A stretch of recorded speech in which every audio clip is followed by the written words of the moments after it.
Maliit na bagay lang yung binigay natin pero sobrang saya niya.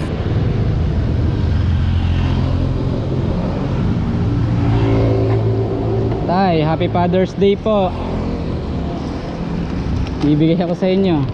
Happy Father's Day. Ano po pangalan nyo, Tay? Ha? Rogelio. Dito na kayo nakatira? Oh, may konting ano dyan, tas bigas. Pang ano nyo. Dito na kayo nakatira? Asa asawa mo? Ah, nangangalakal kayo. Anak mo. Kasi madalas ako dumadaan dito, nakikita ko kayo dito. Okay lang tayo, naka-video ako. Ha? Para ko sakali. Taga saan kayo? Taga rito lang kayo sa Pasig. Ah, nasunugan kayo. Ano po pinaka-probinsya nyo, tay? Bagyo po ako. Ah, taga Baguio kayo. Asawa mo taga rito lang? Baguio rin. Ah, taga Bicol. So ngayon tayo dito na kayo nakatira? Bali nangangalakal kayo.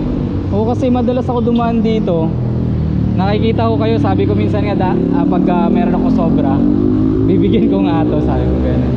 So sige tay, bali napadaan lang din kami, dinaan ko lang sa inyo yan ha. Salamat. Okay, sige tay. Ano pangalan niya tay? Rogelio po. Rogelio. Sige po tay, salamat po.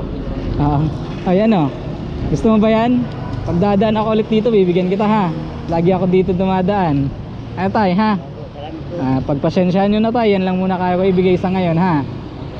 Thank you. May pagsasaingan ba kayo nyan tay? May paglulutuan kayo nyan? Ay sa bagay, yung mga dilata dyan tay, ready to eat na yan. Baga easy open can naman yan, madali na lang siyang buksan. Ayun, mga ano yan tay, produkto namin yan, binahagi ko lang sa inyo. Baka mapadaan ako ulit dito tay ha, mabibigyan ko rin po kayo ulit ha. Thank you po. Ingat po kayo lagi tay.